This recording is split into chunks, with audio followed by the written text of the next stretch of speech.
My brothers and sisters in Islam, a few minutes. I just wanted to make a clarification about something. The comments that we made about al-hijab, I just don't want to be understood wrong. Don't understand me wrong for the sake of Allah Azza wa Jal. When we speak about the distortion of the meaning of al-hijab and the alteration and what has entered into this meaning, we don't do that with the intention of mocking and insulting those women who are dressed incorrectly. We don't do that. Ma'adallah. When we see a woman dressed or not adhering to the Islamic dress code, we are supposed to say Alhamdulillah alladhi afana mimma ibtalahum bih wa faddalana ala kathirin mimman khalaqa tafdila. We're supposed to say Alhamdulillah that Allah Azza wa Jal did not test us with this kind of ibtila that they are tested with. Generally, it's an ibtila. So we don't say these comments mocking and insulting. We ask Allah Azza wa Jal to guide these women and to guide us all.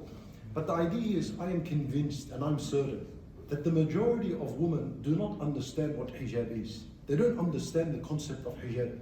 So we need to speak about it from time to time so that we can clarify it. And at the same time, I know that there is a minority of people, of men and women, shayateen, devils, that are working in this industry, and they create these kind of clothing and they bring it out to the world as though it is modest and this is the actual hijab that you're supposed to be wearing and this is fine and it comes in line with Islamic teachings and so on. Yes, there are shayateen from men and women. Men work behind the counters and the tables and they design these kind of things for women and they bring it out as though this is the modest way, right? So this is why it's very important to speak about it. Very important to speak. Why? And each and every single one of us have women involved in their families. And it's your responsibility to go and to teach them what the correct hijab is and what it means and how it's defined. What is al-jilbab? What is al-khimar? What is al-niqab? These words are important. These words are holy words. When we read that hijab, we're seeking Allah's reward because this is a word that is in the Quran. And then you have women that just don't like this at all coming out from the mouth of men. They just don't like it. Heck, it's like something happens in their heart. They become frustrated when a man speaks about al-hijab. I tell you what, they don't hate the preacher, or they don't hate the teacher or the scholar that is teaching the true hijab. Their problem is not with the scholar, wallah, really. Their problem is with Islam. Their problem is with Allah and His Messenger. But they attack the carrier of Islam because it's easier to face. Islam, it's not easy to face. But who is here to talk? Yallah, let's just bring him down. Because if we bring him down, we bring down what he carries as well. And yallah, we get rid of him, move on to the next one. Heck, there is a group of women that just go around to see who from among the men is speaking about hijab, and Allah just hit him. And why are you talking about male's dress code? If I spoke about al-hijab to speak about the male dress code as well? When Allah Azza wa Jal spoke about al-hijab in the Quran, there was nothing around that ayah that spoke about how men should dress. It is not a wajib. I choose when I speak, in when I speak. Today we're speaking about abandoning the Quran and its effect, and one of the things that can happen is that the Islam and meanings in Islam, fundamental principles can be distorted and changed. One of the examples is hijab and modesty. We're not in a gathering of speaking about clothing and what. I've spoken about this before, but there are some people, subhanallah, and don't allow these people to keep you away from preaching the truth. These people have a problem with Islam. On the Day of Judgment, go and deal with it with Allah Azza wa Jal and His Messenger. And then whoever wants to criticize in what we're speaking when we clarify what al-hijab is, whoever wants to criticize, then please criticize with knowledge. Come in and sit down and have a debate with knowledge. If you're going to criticize, following your whims and your desires and whatever it is, I advise you keep away from that. That won't benefit you and it won't stop us. Right? And if you want to disagree, no problems, disagree with knowledge. And if you want to take another meaning of hijab and what modesty is, disagree with knowledge. At least do something with knowledge, have daleel with you. Not to just do shayateen acts and to teach the people and say this is it. Be careful, be careful. We'll continue to speak about this. We'll preach what al-hijab, the correct hijab is. Then this is what Allah Azza wa Jal wants from us. The prophets would come to their people, they would preach, the people would say, إِنَّا لَنَرَاكَ فِي ضَلَالٍ مُبِينٍ إِنَّا لَنَرَاكَ فِي سَفَاهَةٍ. The Prophet doesn't care. If they say about him, he's misguided, he's a fool, no, the Prophet doesn't care. Because you people don't have a problem with me. as a prophet, you people know me, you know my honesty, my integrity, my love and loyalty for you people, that I want the good for you. Your problems with Allah, not with me. I just deliver the message and move on. You like it, you like it. You don't like it, go and see how you're going to solve this problem on the day of judgment with Allah. Don't back down. What is right and what is our deen, we teach. We bring it up to the surface. And concerning al-hijab, I said al-hijab is anything that covers a woman. Allah Azza wa Jal, He had said in the Quran, وَقَرْنَ فِي بُيُوتِكُنْ. Allah Azza wa Jal gave a command to women that they're supposed to stay at home. That's her hijab. Initially when this ayah came down, وَقَرْنَ comes from the word istiqrar, which means to settle. Allah said settle in your homes. There's another qira'ah, وَقِرْنَ, kasr al-qaf, وَقِرْنَ. It comes from the word al-waqar, which means honor and dignity. For even the more a woman is settled in her house, the more her honor and dignity increases. Then later on, and Nabi sallallahu alayhi wa sallam came out to the companions and he said to them, إِنَّ اللَّهَ أَذِنَّ لَكُنَّ أَن تَخْرُجْنَ لِحَاجَتِكُنْ. That Allah has now, O woman, given you permission to come out from your houses for your haja. Well, the word haja is more open in its understanding than the word darura.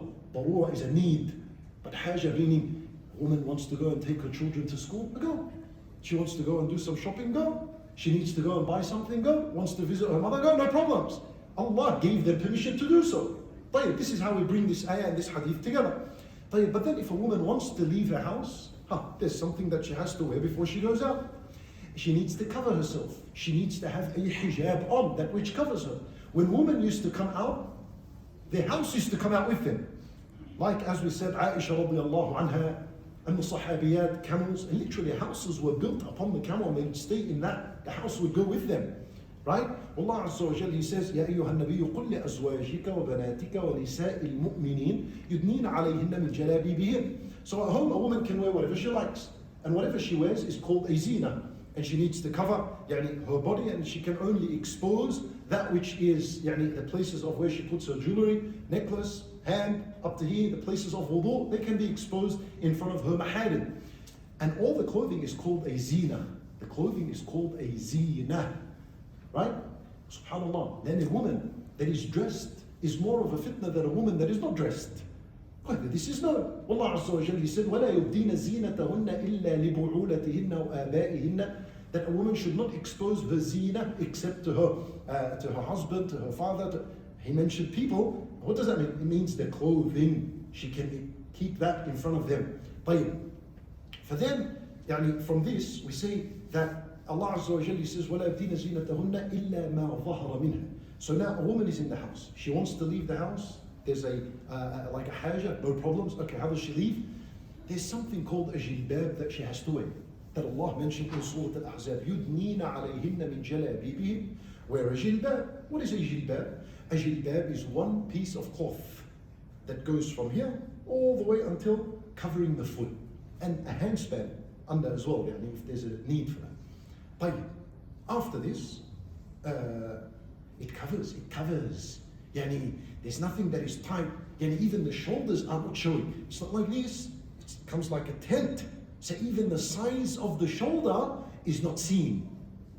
And the limbs are not seen. And the front is not seen. And the back is not seen. And the legs are not seen. All of it is concealed under this jilbab. Everything that is exposed of a woman's body from behind the clothing is not hijab. And then here we go. We have another group that will say, Sister, you don't understand. And the difficulty that women are living in society. We do understand. We know that it is very difficult for a woman in the day and age that we live. But I tell you something. If we try to keep away from what Allah taught us, things are going to become more difficult. Things are going to become more difficult. Allah Azza wa Jal called His deen as-sirat al-mustaqim, the straight path. If you think that if I change it, it'll be better, no, you bend it. And if you drive on a bent road, it becomes more difficult. It's better to drive on a straight road. You tell me, Allah, you don't understand the situation. No, we do understand. But if we adhere to exactly what is taught in Al-Quran and Sunnah, wallahi, things become easier. Wallahi, things become easier. There's no need to start changing how al-jilbab looks to say because women are doing it tough in society. Now, hold on to Al-Quran and the right teachings. بإذن that's the solution. ذلك أدنى يعرفن فلا يؤذين. As Allah Azza wa Jalla, He said, فإذا الجلباب. Where's al-jilbab? Covers. Back in the past, as I said to you, jilbab would cover from up all the way down. Then, when they would pass by men, they would cover the face. Then they would release, then cover, then release. That's how it was until this became too much. So then, as a result, al-niqab came into effect. Al-niqab is what is strapped to the back, tied to the back, and it has an opening for two eyes. وَلَا يُبْدِينَ زِينَتَهُنَّ إِلَّا مَا ظَهَرَ مِنْهَا. Allah Azza wa Jalla said the woman is not allowed to expose her zina except what is apparent. إِلَّا مَا ظَهَرَ مِنْهَا. Whatever is exposed of it naturally. يعني إِلَّا مَا ظَهَرَ مِنْهَا مِنْ غَيْرِ قَصْدٍ. Whatever exposes without intention. Like when she would do this, she had to keep one eye open to see the road. So that part of the head, of the face was exposed without intention. يعني because she needs to see. And sometimes the hand would be exposed if she was to stretch it to take something. So this is what is meant when Ibn Abbas radiallahu anhu said, إِلَّا مَا ظَهَرَ مِنْهَا أَيِ الْوَجْهِ وَالْيَدَيْنِ. What he meant by this is that when they cover the face, one eye is exposed, that's alright because it's unintentional. And when the hand is exposed, that's alright because it's unintentional. Stretched to get something out, someone saw, no problems. Otherwise the entire woman is supposed to be covered. هذا الواجب. And wajib is for an entire woman to be covered. And yes, there is another opinion that exists that mentions that al-niqab is not fard, and there are strong adillah for that. And this is why the woman that does not wear a niqab, we don't say you're a sinner, and this is wrong, and you're to hellfire. Now we do not say that. Yani, it makes the matter a little bit easier when this second opinion exists. But the understanding of al-hijab is there. Allah Azza wa Jalla says, وَإِذَا سَأَلْتُمُهُنَّ مَتَاعًا فَاسْأَلُوهُنَّ مِنْ وَرَاءِ حِجَابٍ. If you were to ask the wives, companions, the most purest of people, if you were to ask the wives of Rasulullah, the most purest of women, then ask them behind a curtain. Allah called the curtain hijab. Doesn't it conceal a woman? It covers her. It's called a hijab, as we said on our definition. Allah Azza wa Jalla, then He mentioned the wisdom for hijab. Why did Allah even legislate it? ذَلِكُمْ أَطْهَرُ لِقُلُوبِكُمْ وَقُلُوبِهِنْ. It is more pure for your hearts and their hearts. Kif Sahaba and wives of the Prophet. And the hijab is purity for society. Even the less hijab, the more filth there is in society. Hada the understanding. You like it, you do not like it. Ana hada the word of Allah Azza wa Jal. Al-hijab, the purpose of it is to increase purity in society. The less adherence to hijab, the more filth in society. This is the principle. For everyone has a responsibility to go back, to see the woman in your house. Make sure, teach them what al-hijab is. And this thing of should I force my daughter to wear al-hijab? Should I force? Well, if you force someone to do something, it is not accepted from them. Then in Islam, you're supposed to willingly accept, right?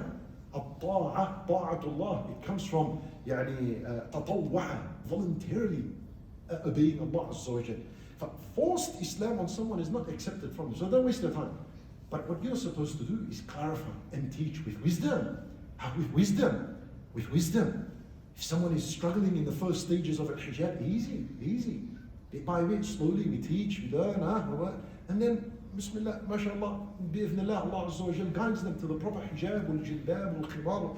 And the other thing is, al-khimar, Allah Azza wa Jal says, وَلْيَضْرِبْنَ بِخُمُرِهِنَّ عَلَى جُوبِهِنَّ. What's al-khimar? Al-khimar is the head cover.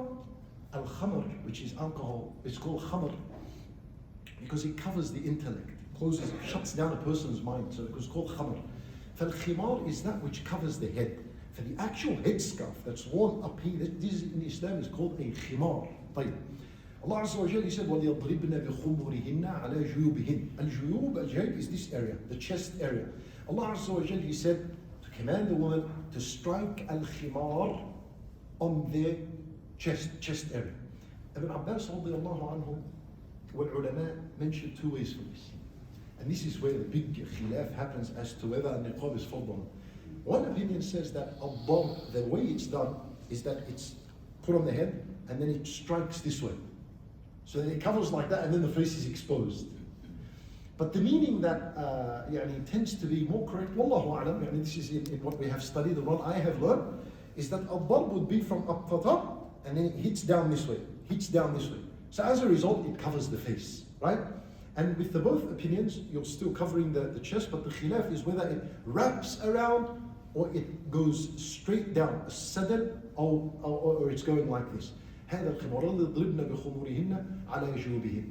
And then a part of the hijab as well, when a woman speaks, that she not speak in a beautifying manner, right? Not speak in a beautifying manner. This is part of the hijab as well. Allah Azza wa Jalla, He says subhanahu wa ta'ala, فلا تخضعن بالقول فيطمع الذي في قلبه مرض. Do not beautify your voice. Some say to you, no, that's a silly opinion. No, some people say this. They say that women naturally speak in a beautiful tone. So what do you want them to talk and how? Yeah, Mujahid rahimahullah said that al-khudu'u bil-qawl huwa tajamul al-sawt. What if from this day and age you want to just rip this opinion out on the side? No, Allah, we do not rip it on the side. And so, فَلَا تَخْضَعْنَ بِالْقَوْلِ has a few opinions. One of the opinions of it is do not beautify your voice. Do not beautify your voice. Rather, what to do? وَقُلْنَا قَوْلًا مَعْرُوفًا. Speak in an appropriate manner. Speak in a modest manner. To the best of her ability, right? For this is part of a hijab as well. The voice, she needs to see how she's speaking as well to non-mahram men if there was a need. And then again, Allah Azza wa Jalla, He says, وَلَا يَضْرِبْنَ بِأَرْجُلِهِنَّ لِيُعْلَمَ مَا يُخْفِينَ مِنْ زِينَتِهِنَّ. When a woman walks, she is not supposed to strike her foot on the earth so that the noise of what she's wearing doesn't come out. Yani whether the shoes she's wearing and walking with, she should not strike the foot so that maybe she's wearing an anklet, it begins to make noise, or the actual foot, it makes noise, and then as a result people's attention are drawn to it. This is what Allah said. This is what Allah Azza wa Jalla said. And so the ulama took from this ayah that the woman's foot is awrah. Because if she wasn't allowed to strike the foot so that noise is not produced, then obviously the foot must be covered as well. هذا من باب يعني باب الأولى, right? طيب فإذا يعني this is some kind of meanings that I wanted to clarify. I wanted to share with you. Inshallah ta'ala, you take this and you deliver it straight to your woman members that are at home that need this kind of information. And don't listen to those devils that would say to you, none of your business. This is not a man's topic, this is a woman's topic. Since when was Islam man and woman's topic? Since when? Muhammad sallallahu alayhi wa sallam, who was a man, taught us the entire deen. Who made this? See, when we abandon the Quran, how things come out and begin to distort and things become chaos and all over the place. And when you speak about hijab, Ya Allah, come and mention the men's dress code as well. No, it's not a shart, it's not a condition, and I won't do it. That's for its time. Subhanallah, yani words are given, take them as it is. Why stick 2, 3, 4 things into each other? فهذا مرض. This is a sickness in some people. We ask Allah Azza wa Jal to safeguard us from it. We ask Allah Azza wa Jal to give us firmness and steadfastness of our deen. إنه لذلك القدر عليه. وصلى الله وسلم وبارك على نبينا محمد وعلى آله وصحبه أجمعين.